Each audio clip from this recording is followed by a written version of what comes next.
Hey there, resellers. It's Rebecca the Reseller, and I am here with my, I think, ninth crazy keywords video for you. So I have been just doing a little digging here on Poshmark, and I wanted to just share some crazy keywords that I found because it's always good to be in touch with what our buyers actually searching for. Sometimes we get very caught up in the fashion terms and fashion keywords. We're always looking for those new keywords because we know that sharing in keywords makes sales, right? You need the keyword to get pulled into a buyer's search, and you need sharing so that you're at the top of that search, kind of within their scroll realm, because there's so much on Poshmark. So if you just click on any listing at all, and you scroll down, you will see exactly what I'm going to be looking at today. You have to be on the computer, though I don't think it works on the phone. And so these are the terms here that it says people also searched. And so a lot of times it's related to the listing that you're on. You know, sometimes it's different, but most of the time it's related to what you are on. So I just did that to show you how to get to where it is. Now I have all of these pulled up. So these were some Adidas leggings, workout pants, and I just thought that this was really good because someone put purple Adidas work pants. Now, I don't know if it would come up workout pants if they searched work pants, but obviously then someone has purple Adidas workout pants. And so I just thought that was interesting. Again, some people do, like, you know, with SEO, they'll like buy the keyword of the misspelling of the thing and put an ad on that word. I mean, not us, but like people that do actual SEO for websites. And so, you know, like the spelled wrong things and stuff. And so I just thought it was interesting. Do I think you should go out there and find every wrong way to say what you're selling? No, but I do think it's just kind of one of those exercises that stretches our mind as a reseller to think outside the box when it comes to keywords, because everyone is different. And so someone's going to call these leggings, someone's going to call these athletic pants, someone's going to call these athleisure pants or athleisure wear, somebody's going to call them workout pants, somebody's going to call them gym clothes, like somebody's going to call them completely different things.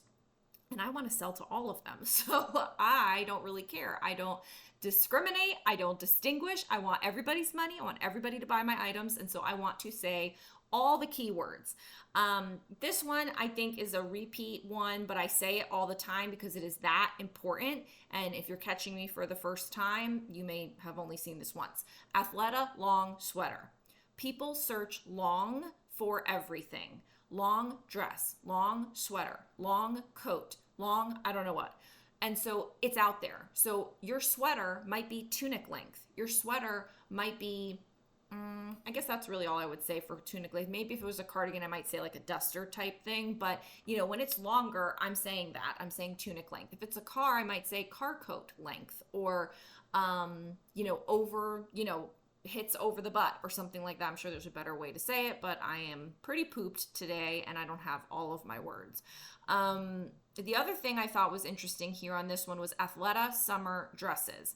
This happens often, so you'll see it. Winter coat, spring dress, summer dress. And so what makes one dress a spring dress and what makes a dress a summer dress? I have no idea, but someone out there has in their mind that this is a spring dress. They want to find a pink spring dress size 8. And that's what they're searching. And there's no other keywords in there. They just want a pink spring dress. Okay, great, Sandra. I have 82 pink dresses, but I don't have spring on any of them. So this is important, is you need to kind of consider, is it a spring summer dress? Put spring and summer in your listing somewhere. Okay, that's that. This one, I don't think I actually pulled up. These I just like pulled them, but I didn't look at if they had crazy keywords or not. So I skipped over those. Let's see what this one has.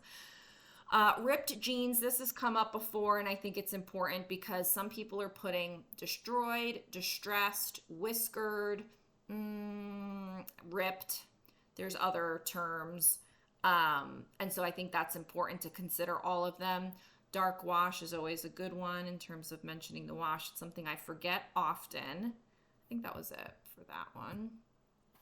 And then this one, chiffon, blouse, flowy. Flowy is always a good one, and that comes up often. Yeah, I think just flowy. I feel like there's some that I do mention in almost every video just because they're so important, and I think that that many people forget about them. Flowy's one that I really have incorporated into my listings a lot, but like dark wash, I forget all the time. I'm so always worried about putting high rise and things like that I'm not always putting the wash. So blouse, I think is good because some people will say blouse, some people will say top, so that's good. Wrap top, I think that was it on that, was just remembering blouse. Some of these I pulled up, but I don't think I looked at them, so we're looking at it for the first time. I thought I had them all prepped. Fair Isle, that's a good keyword. That's not a crazy keyword. That's exactly what it should be. Here comes Morona long sweater. There you go. Long, long, long. Here's another one. Green Talbot's long sweater. I mean, it's coming up again and again and again. And that's why I feel like I need to go back through my listings and make sure that I have long on everything that's long, because it's very possible that I've forgotten it.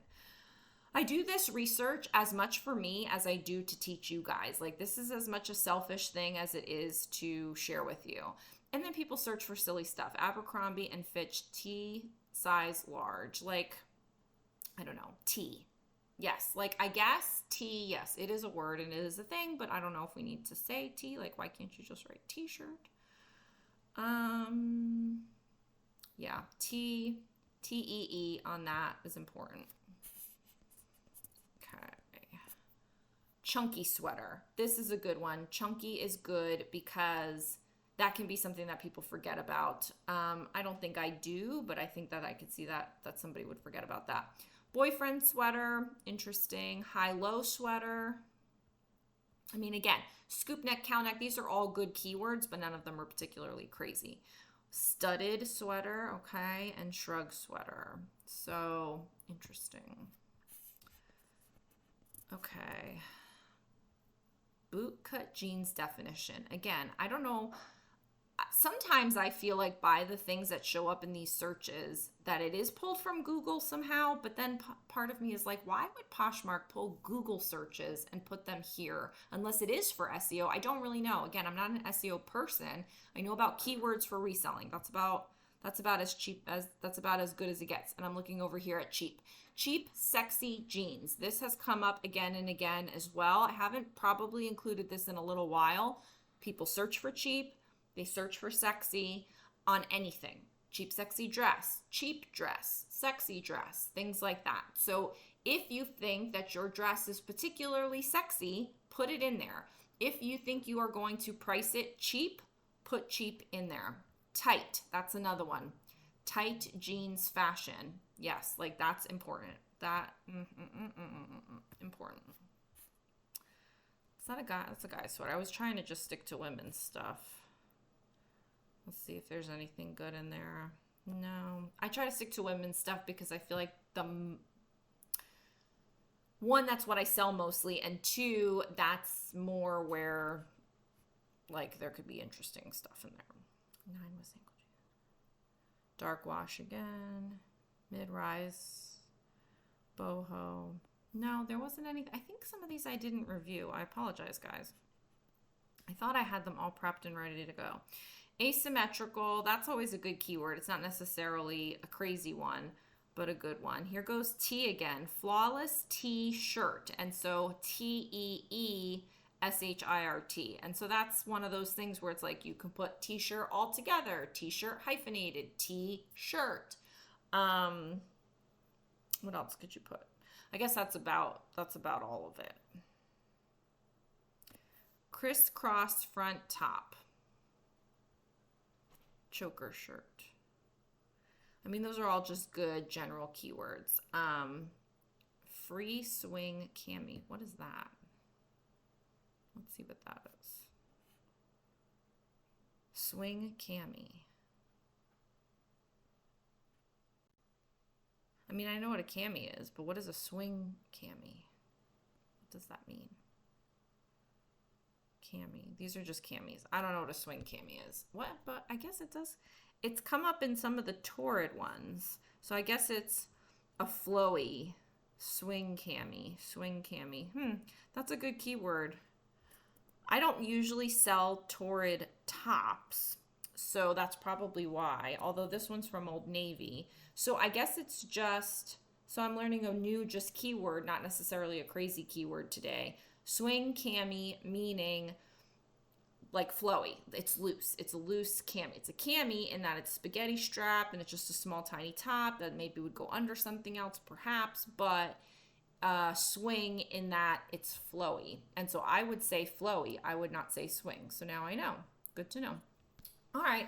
So that's what we have for you today on our crazy keywords video. I hope that you got at least one keyword out of this that is helpful to you, that can help you sell one extra item. Who knows, maybe you found two, but that is the goal with these videos. I just want you to sell more stuff. I want to sell more stuff, and you have to get creative sometimes. You need those crazy keywords. I'll see you in the next video.